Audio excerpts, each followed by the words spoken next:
fácil, Quer né? por A gente conseguir absorver, porque é muita coisa, né? Tá muita Só plugar? informação. Mas agora está com a palavra. Fique à vontade. Eu vou pedir para as meninas não colocarem a plaquinha do tempo no tempo que você precisar. E o pessoal fica até às 13 horas, tá? Não, pessoal, obrigado pelo convite de colocar o CREA nessa discussão junto da inclusão social. Falou da palestra técnica, né? Na verdade, quando nós recebemos o convite da Comissão de Acessibilidade para trazer para o evento, de fato, eu pensei numa apresentação técnica, que é da engenharia ou da arquitetura, pensando nas barreiras arquitetônicas, urbanísticas, né? Mas, refletindo sobre o assunto, sobre a temática do evento, e também respondendo algumas questões em outras ocasiões, a pergunta passou a ser por que o CREA está debatendo esse assunto da inclusão, por que o CREA está discutindo acessibilidade, qual é a função do CREA. Então, diante dessa colocação, vamos fazer uma palestra diferente, mostrando por que o CREA está nessas discussões, o que o CREA faz, e também trazer alguns assuntos da acessibilidade, promovendo a inclusão. E antes, falando de inclusão, esqueci de me apresentar, né? Então, eu sou Amândio, eu sou um homem branco, 1,80 m, cabelos e olhos castanhos, estou vestindo uma calça preta, sapato preto e uma camisa bege. Bom, então, nesse enfoque, por que o CREA está envolvido na inclusão social, em outros debates, e não aquele específico da fiscalização do exercício profissional em defesa da sociedade? A fiscalização do exercício profissional, se a gente pensar por aí, em defesa da sociedade, passa também pela questão da acessibilidade, passaria também pela inclusão, aspectos éticos relacionados ao exercício da profissão. Então, entender por que existe uma comissão de acessibilidade dentro do CREA, por que existem outras discussões dentro do CREA, a gente tem institucionalmente comissões permanentes, que independe de gestão administrativa do Conselho, esses assuntos são discutidos permanentemente em uma comissão de acessibilidade, discutindo os assuntos relacionados à acessibilidade. Além das comissões permanentes, existem comissões especiais, que são talvez mais relacionadas à gestão administrativa, políticas de gestão. Entre essas diversas comissões, atualmente existe uma comissão específica tratando e discutindo igualdade de gênero e diversidade. Dentro, então, criando-se um projeto CREA para Todos, onde está sendo debatido de forma transparente questões de diversidade de gênero, etarismo, questões raciais, pessoas com deficiência, na qual a Comissão de Acessibilidade também participa. Essa comissão, então, especial, permanente de acessibilidade, regularmente, ela tem as suas finalidades estabelecidas nas próprias resoluções do Conselho, que diz lá, informar, sensibilizar e capacitar os profissionais, para que os espaços produzidos por esses profissionais garantam a acessibilidade para todos. Então, essa é a função da comissão, informar, sensibilizar, capacitar. Então, participar desses encontros, discutir a questão da acessibilidade, faz parte das finalidades da comissão de acessibilidade. Além de outros aspectos, como apreciar, deliberar sobre processos que tratam da acessibilidade, demandas do qual o Conselho é chamado a responder, passa pela Comissão de Acessibilidade. Sugerir parcerias com outras entidades para promover a conscientização sobre acessibilidade, para garantir espaços acessíveis a todos, faz parte das finalidades da comissão também. E assuntos diversos relacionados à acessibilidade. Entre algumas atividades que a comissão tem participado ou executado, participar de eventos e discussões sobre acessibilidade e inclusão. Recentemente, nós tivemos uma feira internacional de reabilitação e acessibilidade. E a pergunta lá, então, era, por que e aí vem a motivação da palestra, por que o CREA está aqui? E aí fala, não é difícil de responder, né? Mas aí eu falo, olha bem aquela cadeira de rodas mecânica que tem aquele dispositivo, lá tem engenharia. Aquele equipamento de fisioterapia para reabilitação também tem engenharia. Aquele mouse óptico também tem engenharia. Aquele dispositivo para usar o computador ou para conversar em Libras também tem engenharia. Esse piso tátil para conduzir as pessoas com segurança, direcional e de atenção, também tem engenharia. Aquele banheiro adaptado que permita um maior acesso a todos, também tem engenharia. Então, a pergunta passa a ser, então, por que o CREA nunca esteve aqui? É isso que a gente está debatendo. Nós estamos incluindo o Conselho na discussão da inclusão social. Outro evento ligado à Comissão de Igualdade de Gênero e Equidade, ou Diversidade, já se debateu aqui mesmo, nesse espaço, o CREA para todos, abrindo as portas para todas as diversidades. Isso vem ao encontro de uma pesquisa sociodemográfica que eu comentei na abertura, que o CREA está promovendo entre os registrados no Conselho, entre os colaboradores, identificando as diversas diversidades para que oriente políticas inclusivas dentro do Conselho que tenham um reflexo na sociedade. Outra ação orientativa dentro da comissão, cartilha de acessibilidade. Uma linguagem simples, fácil, não tão técnica, mas que orienta a produção de espaços acessíveis. Fica lá disponível também uma cartilha de habitação segura para a terceira idade. Também com uma linguagem simples, que apresenta algumas sugestões, algumas ideias para garantir um ambiente mais acessível às pessoas da terceira idade. Também existe um calendário de datas inclusivas que foi utilizado pelo Conselho com o intuito de divulgar essas datas importantes. Aqui, em função da data, chamo a atenção já para o dia 5 de dezembro, Dia Nacional da Acessibilidade, no qual será apresentado 3 dias de debate sobre acessibilidade aqui no Conselho. Então, está sendo estruturado para o dia 5, 6 e 7 de dezembro, um evento aqui, nesse plenário, para discutir a acessibilidade. E aí sim, com assuntos mais técnicos também, tem momentos do poder público, momentos de discussões técnicas e um momento também para assuntos mais abrangente com relação à acessibilidade e inclusão. Também tem divulgação da legislação e normas técnicas, à medida que elas são atualizadas, elas são divulgadas nos sítios, né, do Conselho. Então, as leis pertinentes, as normas técnicas, foi comentado aqui sobre a lei do Estatuto da Pessoa com Deficiência. Então, isso fica disponível para pesquisa.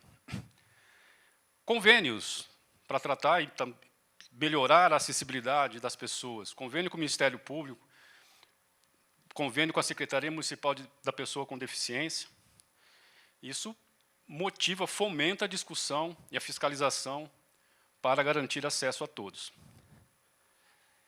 Então, dá para entender por que o CREA participa desses debates, e precisa participar. Aí vem a pergunta, né? Foi com uma interrogação, o que é acessibilidade? O que vem à cabeça de vocês quando a gente pensa acessibilidade? Vem a pessoa com cadeira de rodas? Vem um banheiro adaptado, aquele ambiente adaptado para a pessoa com deficiência? O que vem na cabeça de vocês acessibilidade? Você precisa de acessibilidade? Todos nós precisamos ter acesso.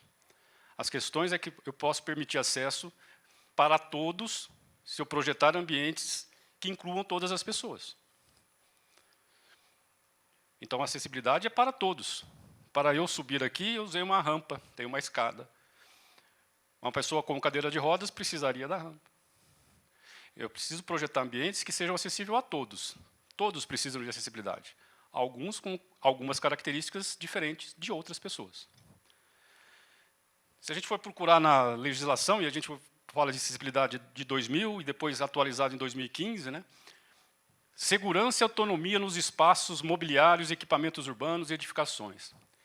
E aí está estendendo para sistemas de tecnologia. A dificuldade para algumas pessoas de acesso à internet, à telefonia, de se interagir com esses equipamentos. Então, a acessibilidade também é garantir acesso a essas pessoas, no mundo tão digital, as pessoas também precisam, todas as pessoas precisam acesso a esses dispositivos. Por isso que em 2015 a definição dada pela lei ampliou e deixou bem claro, além de falar de usos urbanos e rurais, para deixar bem claro. E a gente tem um pilar da acessibilidade para todos. Conforto, autonomia e segurança. Para todos nós e para todas as pessoas. Qualquer espaço produzido precisa, ou qualquer equipamento, ou qualquer sistema precisa garantir autonomia, segurança e conforto. Fazendo a ligação da inclusão e acessibilidade, né, é garantir. Inclusão é o conjunto de meios e ações para integrar todos os grupos de pessoas, que são frequentemente excluídos pelas suas diversidades. Possibilitar amplo acesso universal a todos é a meta da acessibilidade, é o que a gente tem discutido. Garantir acesso a todos. Acesso, e aí a gente pensa não só barreiras arquitetônicas ou urbanísticas. Acessibilidade para algumas barreiras para que impedem a acessibilidade universal. Uma delas é o que a gente, na área da engenharia, da arquitetura, se depara mais, porque é atividade profissional, a ausência de rampas, banheiros sem adaptações. Isso exclui algumas pessoas desses diversos ambientes. Tem vários relatos. A pessoa não vai a um restaurante porque, e foi comentado aqui problemas relacionados à saúde, porque não consegue usar um sanitário, porque não tem acesso àquela padaria, porque existem obstáculos físicos. Então, isso a gente enxerga, essas barreiras arquitetônicas, mas a gente também não percebe a dificuldade que as pessoas têm para vencer essas barreiras. Outro conjunto de barreiras, que é o que eu chamo mais atenção, é de atitude. É o na minha forma de ver, um preconceito, ou capacitismo, da qual a pessoa com deficiência é incapaz. Não é isso. Nós precisamos garantir ferramentas para que ela desenvolva as suas habilidades, que às vezes é tão boa ou até melhor do que outras pessoas que exercem essas atividades.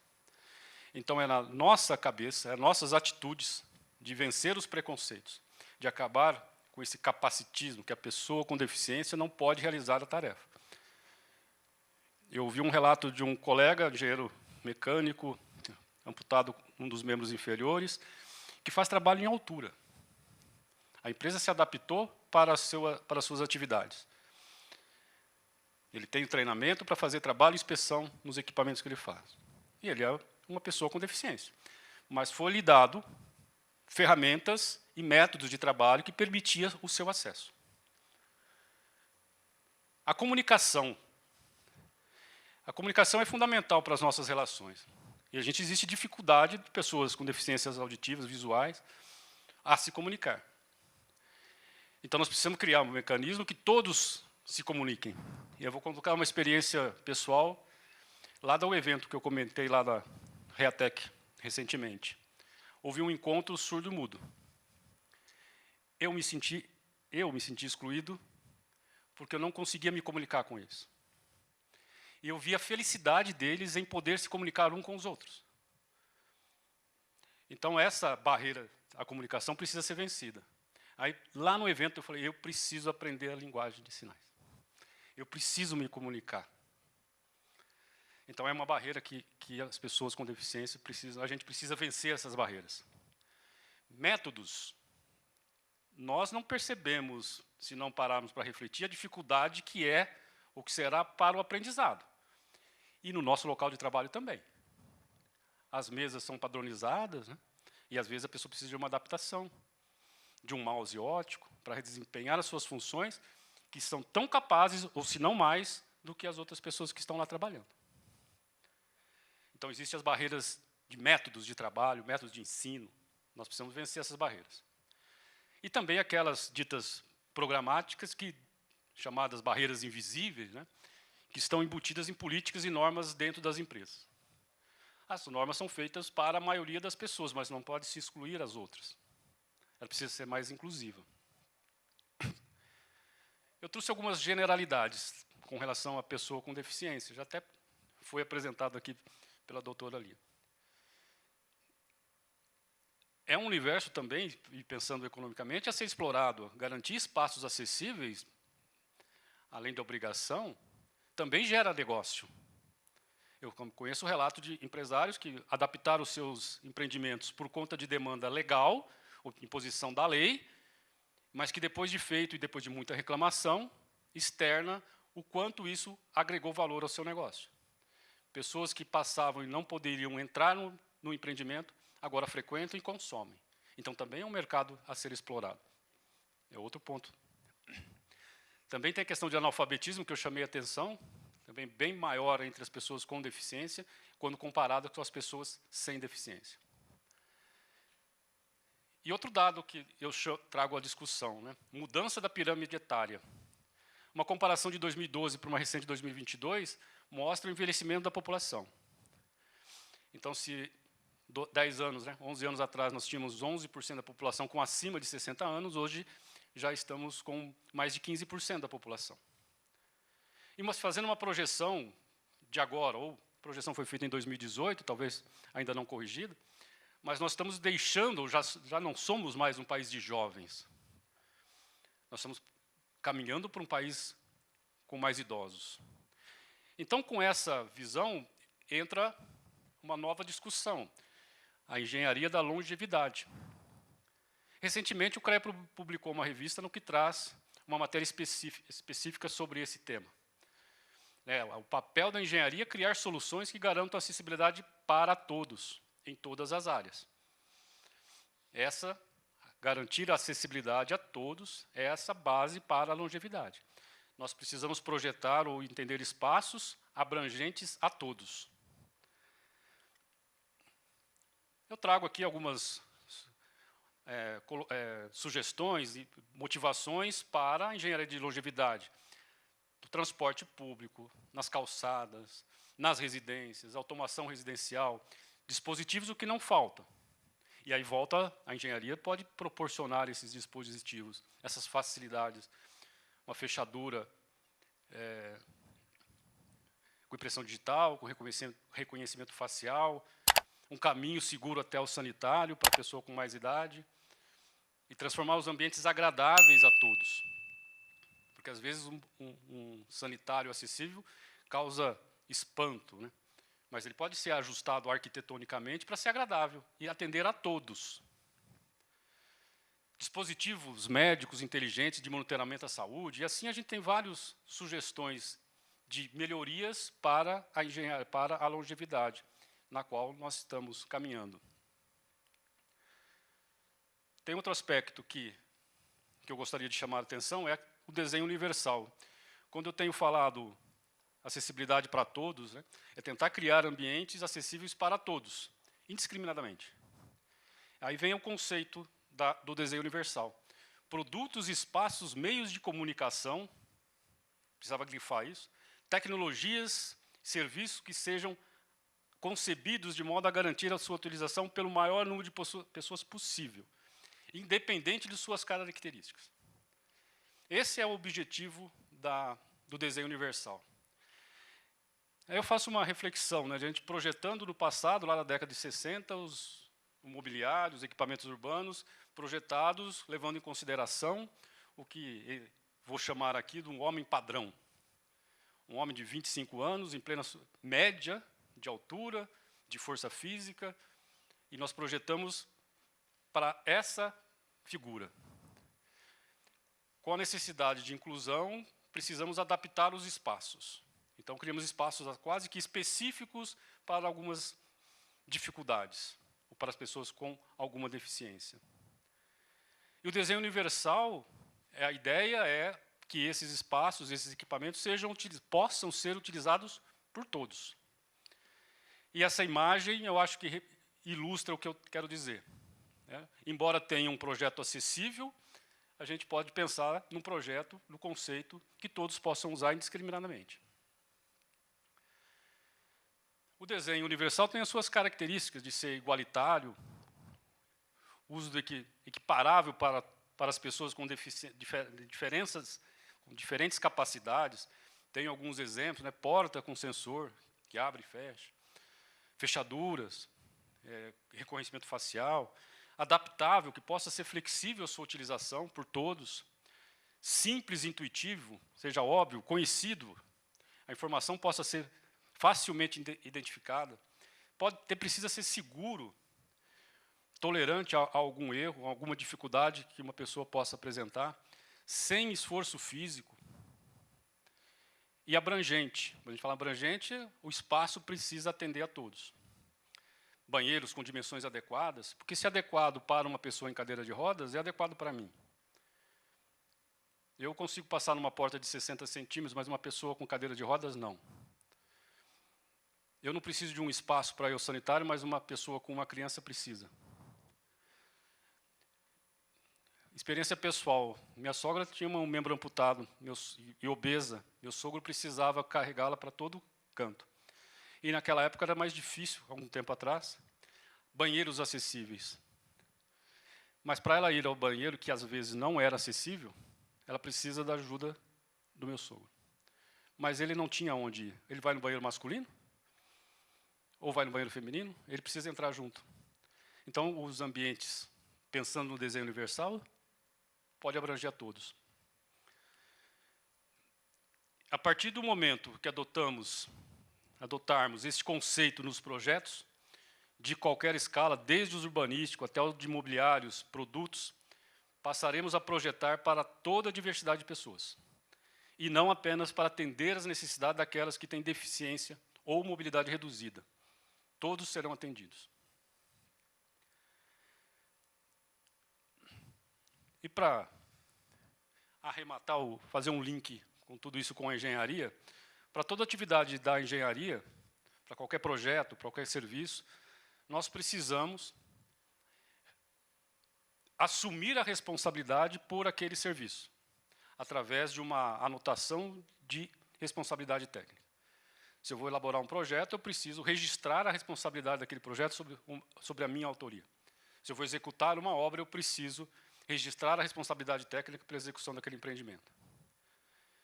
E já tem nesse documento, nessa ART, ou Anotação de Responsabilidade Técnica, uma declaração obrigatória, quando pertinente, evidentemente. A responsabilidade sobre a acessibilidade. Declaro atendimento às regras de acessibilidade previstas nas normas técnicas da Associação Brasileira de Normas Técnicas, na legislação específica e no decreto. Então, o engenheiro que faz qualquer atividade relacionada à engenharia, quando pertinente, ele declara responsável e atendimento às normas de acessibilidade. Então, a engenharia é responsável para garantir a acessibilidade a todos. Acho que era isso que eu tinha a contribuir com vocês. Obrigado.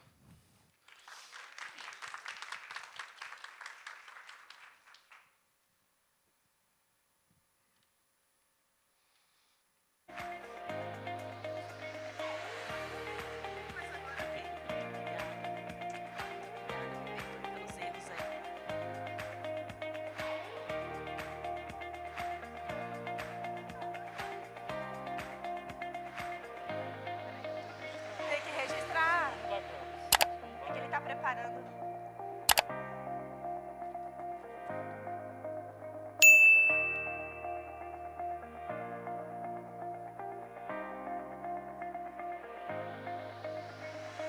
Obrigada, Amândio. Vou aproveitar essa deixa antes de finalizarmos essa parte mais técnica voltada para a engenharia e para a arquitetura, e falar para vocês o seguinte: tudo é questão de conscientização. Começando por quem projeta, por quem idealiza aquele projeto, que vai para a mão da Lara, que é a arquiteta, e depois vem para a mão do engenheiro para fazer o cálculo estrutural, para poder fazer os projetos complementares. Só que quando chega para nós, na época dos projetos complementares, nós não temos a tomada de decisão. O cliente já fez as argumentações, a tomada de decisão junto com a arquitetura, sendo um cliente pessoa física. Quando é pessoa jurídica, o incorporador, quando ele chega para nós contratarmos o engenheiro para fazer os projetos complementares, a tomada de decisão já está ali.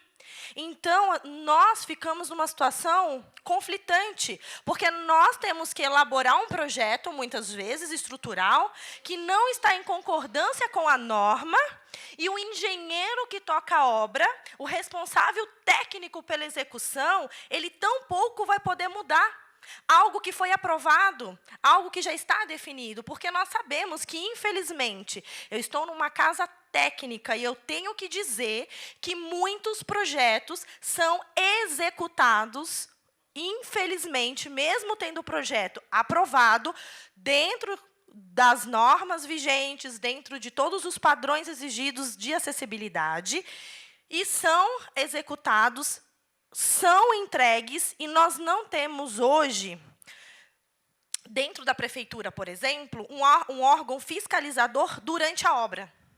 Eu não estou aqui fazendo polêmica, eu estou trazendo para a consciência uma realidade que existe. Então, o que acontece? Você tem um processo de aprovação, pessoas avaliam aquele projeto. Muitas das vezes, quando é pessoa física, o cliente até solicita que algumas coisas de acessibilidade não sejam atendidas quando é pessoa física. Isso vai para frente, só que ele não pensa, ele não tem a consciência que, muitas vezes, ele pode quebrar um pé, como já aconteceu comigo. Ele, naquele momento da tomada de decisão de um projeto, ele não vê necessidade de ter uma casa totalmente acessível, um banheiro acessível. Mas nenhum de nós, doutor André, estamos isentos de nos tornarmos pessoas com deficiência. Hoje, se você olhar para mim, você vai falar, Aline não é PCD. Eu não sou considerada, se você olhar aqui, você acha que eu sou uma pessoa com deficiência, considerada uma pessoa com deficiência? Não, mas eu sou. Eu sofri um acidente doméstico, eu tenho uma placa 16 pinos, eu ando normal por um milagre, mas eu tenho 2 pinos que travam os 2 tornozelos, eu quebrei os 2 maléolos, rompi o final da tíbia, quebrei o final da tíbia e rompi o ligamento do meu pé com o meu filho no colo quando ele estava com 9 meses. Na sala da minha casa, eu escorreguei no tapete, eu caí com o meu filho no colo, eu caí sentada. Quando eu desvirei o pé, meu pé estava totalmente voltado para trás, ficou preso pela pele. Eu fui para o hospital, segurando o meu pé para a pele não rasgar. Então, eu tenho placa no meu pé, tenho 2 pinos que travam ali o maléolo, né? E para dirigir, eu sou considerada PCD. A minha CNH teve que passar por reabilitação. Então, eu não posso dirigir carro manual, eu posso dirigir carro automático. Eu tinha carteira para moto, eu fui rebaixada. Então, eu não tenho mais carta AB. Só que você olhando para mim, eu sou uma pessoa normal. E eu sou uma pessoa normal. Porém, eu tenho necessidade de acessibilidade. Por isso, nós temos que parar, e eu quero trazer essa reflexão para vocês, nós temos que parar de olhar o outro pela estética, de imediato. A estética é importante, ter cuidado com a autoestima, e é isso que nós vamos falar agora na palestra do Dr. Ricardo. Mas cuidado. A estética, sim, é a primeira apresentação. Quando a gente está falando do bem-estar, da saúde mental, mas não julgue o livro pela capa. Você não sabe as dores daquela pessoa, vocês não sabem as limitações, as dificuldades. A gente olha para uma pessoa, às vezes você não imagina que ela é surda. Como é que você vai ter? Como que você vai saber? Para o autismo, hoje a gente anda com o crachazinho, né? Porque, por exemplo, eu já tive várias situações conflitantes em fila, quando a gente passa na frente com o Arthur, as pessoas já chamaram a atenção, senhora, final da fila. Não, mas ele pode passar, ele é preferencial. Não, seu filho é perfeito. Não, senhora, meu filho é autista. As pessoas não sabem. Aí, o que a gente agora usa, né, Sheila? O crachá, né, Priscila? A gente usa o crachazinho para facilitar. Nossa, meu filho ele tem intolerância, ele não consegue ficar muito tempo esperando, ele vai ter crise, ele vai desorganizar. As pessoas não sabem o que é isso. As pessoas não conseguem lidar. Então, a gente só vai conseguir entender isso quando nós pararmos de julgar as pessoas e olhar com os olhos da empatia, como a Sheila trouxe, inclusive, numa mentoria maravilhosa essa semana. E voltando, então, para o nosso assunto, para não perder o fio da questão da acessibilidade nas obras, nas organizações, é muito importante, então, essas pessoas entenderem que, naquele momento, ela não é uma pessoa com deficiência, mas ela pode sofrer um acidente ao longo da vida. Acidentes são fatores externos. Está inerente à nossa vontade. Pode acontecer, mesmo a gente tendo todos os cuidados. Qualquer um de nós podemos sair daqui, atravessar a calçada e acontecer um acidente. Infelizmente, pode acontecer. Nós não desejamos que aconteça, mas pode acontecer. Então, é importante a gente olhar não só pelas circunstâncias que a gente se encontra hoje, mas se acontecer, como que a gente vai lidar com isso? Eu conheço pessoas que tiveram que vender casas, né? Fazer várias mudanças na estrutura física da sua própria vida para conseguir se adaptar à nova rotina, à nova vida. Espero que ninguém aqui precise passar por isso. Mas é importante a gente trazer essa reflexão. E, para finalizar, quando a gente fala de questões técnicas, existe muito bom senso de quem está fazendo o projeto, de quem está executando. A nossa engenharia, a minha engenharia, a engenharia que eu me orgulho, que eu me defendo, precisa ser reformulada. Mas eu não estou falando de questões legais. Se os meus colegas, se as pessoas que compartilham da rotina de trabalho comigo começarem a ter essa consciência, a gente não vai precisar de tantas leis, doutor André. Porque quando a gente tem o conceito do que é moral, o legal fica muito fácil. Eu não preciso ter muitas leis, eu não preciso ter muitos códigos, né, civil. Se eu tiver o conceito moral, ético, a vida fica muito mais leve, fica muito mais tranquila.